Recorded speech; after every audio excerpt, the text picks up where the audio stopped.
About 4.2 light-years away, orbiting the closest star to our Sun, lies a planet that has captured the attention of scientists, dreamers, and storytellers alike. Its name is Proxima b, and it sits in the orbit of Proxima Centauri, a faint red dwarf star in the Alpha Centauri system. Though small and dim compared to our Sun, Proxima Centauri is our nearest stellar neighbor. And the discovery of a potentially rocky world in its habitable zone, close enough to hold liquid water, has raised one of the oldest and boldest questions in human history. Are we alone? The discovery of Proxima b in 2016 was a breakthrough moment. Using sensitive instruments that measured the subtle wobble of its star, scientists were able to confirm the presence of this nearby exoplanet. What stunned the world was not only its existence but its location, right in the zone where liquid water, and therefore life as we know it, could exist. It was like discovering an apartment for rent right next door, in a galaxy where most housing is spread across impossible distances. Yet as always in science, the story is not that simple. Proxima Centauri is no gentle star. It is a red dwarf, smaller and cooler than our Sun, but prone to violent flares of radiation. These stellar flares can strip away atmospheres, bombard planetary surfaces with high-energy particles, and make life on the surface dangerous or even impossible. Proxima b lives close to its star, much closer than Earth is to the Sun. Its year lasts only 11 Earth days. This proximity keeps it in the habitable zone, but also places it in the firing line of its star's temper. So, is Proxima b an Earth-like oasis waiting to be discovered, or is it a bare, lifeless rock cooked and battered by radiation? Let's explore the possibilities, layer by layer. From what we know, Proxima b is at least 1.07 times the mass of Earth. That puts it firmly in the category of a rocky planet, a super-Earth. If you stood on its surface, gravity would feel much like it does here, maybe slightly stronger. The planet orbits its star at a distance of just 0.05 astronomical units, which is about 1/20th of Earth's distance from the Sun. At that distance, the planet receives roughly 2/3 the energy Earth does, but in a much redder, dimmer spectrum.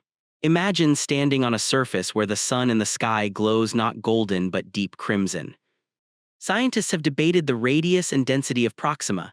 If it is more iron-rich, it could resemble a scaled-up Mercury. If it has more water, it might be an ocean planet, with seas stretching miles deep, covering most or all of its surface. One extreme model imagines an ocean hundreds of kilometers deep, where at the bottom, under crushing pressure, exotic forms of ice form.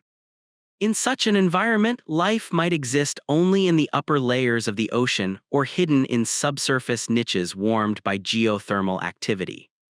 Already, we see how complex habitability becomes. A single planet can hold dozens of possibilities depending on its composition. The star Proxima Centauri is a red dwarf. Red dwarfs are the most common type of star in the galaxy, making up roughly 70% of all stars. That alone makes planets around them hugely important. If we want to understand the galaxy's potential for life, we must understand red dwarf worlds. But red dwarfs are tricky companions. They burn cooler and longer than stars like our Sun, but they are also prone to violent flare activity. Proxima Centauri frequently releases bursts of radiation that dwarf anything our Sun does. In 2018, astronomers observed one such superflare where the star brightened by a factor of 68 in just a few minutes. A flare-like that would bombard any nearby planet with X-rays and ultraviolet radiation hundreds of times stronger than what Earth receives. For Proxima b, which sits close enough that its year lasts just over a week, such radiation storms could be devastating. Without a strong atmosphere or magnetic field, the planet would be constantly stripped of gases, leaving it barren. Even if it once had oceans and a thick blanket of air, billions of years of flaring may have reduced it to a dry husk. This brings us to the atmosphere. Everything hinges on whether Proxima b has one. An atmosphere does many things. It regulates temperature, shields the surface from radiation, carries water vapor, and enables chemistry crucial for life. Without one, Proxima b is little more than a dead rock. But what if it does have an atmosphere? Some models suggest that even with frequent flares, a dense atmosphere could regenerate or survive if replenished by volcanic outgassing. A strong planetary magnetic field could also help deflect some of the star's charged particles. On Earth, our magnetosphere is our invisible shield, protecting us from the solar wind. If Proxima b generates a similar field through the motion of molten iron in its core, it could hold onto at least part of its atmosphere. If it does, the climate could be surprisingly friendly in certain regions. Because the planet is so close to its star, It is likely tidally locked, meaning one side always faces Proxima Centauri while the other side is locked in eternal night. That might sound extreme, but tidal locking doesn't necessarily doom habitability. If the planet has an atmosphere, winds and circulation could spread heat from the day side to the night side. This could create a stable twilight zone, the Terminator line, where temperatures are mild, liquid water could flow, and life could potentially thrive. Imagine a world of eternal sunset where one horizon blazes in fiery red light and the other falls into endless night.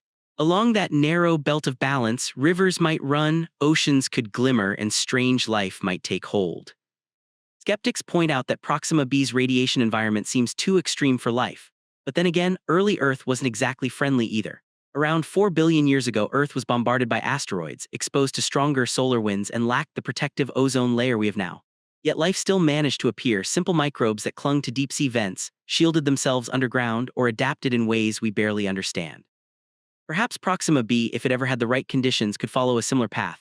Life is resilient. It thrives in Earth's most extreme places, in radioactive waste, in boiling acid pools, under kilometers of ice, and deep inside the crust. On a planet like Proxima b, life would not look like us. It might be microscopic, tough, radiation-resistant, or hidden beneath oceans or ice. But the lesson from Earth is clear. Where there is a stable environment and energy, life has a chance. Water is the great enabler. If Proxima b has oceans, the picture changes dramatically. Oceans are heat reservoirs. They moderate climate, circulate nutrients, and provide protective depth where life can shelter from radiation. Even if the surface is blasted, life could exist deeper down, feeding off chemical gradients or geothermal heat. Some models suggest that if Proxima b is water-rich, it could host global oceans that never freeze entirely, even if the night side is locked in shadow. Heat transfer from the day side plus tidal forces from the star might keep the water moving. In that case, Proxima b could be less like Earth and more like Europa or Enceladus, icy moons with subsurface oceans but scaled up to planetary size. The biggest frustration with Proxima b is that we can't yet see it directly. At 4.2 light-years, it's incredibly close in cosmic terms, but still impossibly far for current spacecraft. It would take tens of thousands of years with today's technology to reach it. But science is advancing fast. New telescopes on Earth, like the extremely large telescope in Chile, are being built to study exoplanets in exquisite detail. Instruments like Espresso and Sphere on the Very Large Telescope are already pushing the limits. They may soon be able to detect whether Proxima b has an atmosphere, what gases are in it, and whether there are hints of biosignatures like oxygen or methane. Beyond telescopes, visionary projects like Breakthrough Starshot aim to one day send tiny laser-propelled probes to Proxima Centauri, traveling at a fraction of the speed of light. In such a scenario, we could get pictures of Proxima b within a human lifetime. Imagine the first close-up of a planet orbiting another star, the first photograph of alien ground. So what about aliens? If life exists on Proxima b, what would it look like? That's where science blends with imagination. Life may not use photosynthesis the way Earth plants do. Our sun provides abundant visible light, but Proxima Centauri is dimmer, glowing mostly in the red and infrared. Alien photosynthetic organisms might evolve pigments to capture that light, perhaps appearing black, purple, or deep red. Forests under a red sun might look dark and alien compared to Earth's greenery. If radiation is severe, life could hide underground or underwater. Subsurface biospheres might thrive in geothermal hotspots, powered not by sunlight but by chemistry. Radiation-resistant organisms like the Earth microbe Deinococcus radiodurans show that biology can adapt to extremes we once thought impossible. Of course, the harshest possibility remains. Proxima b could be sterile, a planet shaped by hope but barren in reality. Even then, the discovery would matter because knowing what does not work is just as important as finding success. Proxima b is more than a planet. It is a symbol. It represents the first real chance to study a potentially habitable world outside our solar system. Its closeness makes it a natural target for telescopes and future missions. Its star type, a red dwarf, represents the galaxy's most common stellar host, meaning if habitability exists here, it might be everywhere. The search for life is not just about alien microbes, it is about understanding our own place in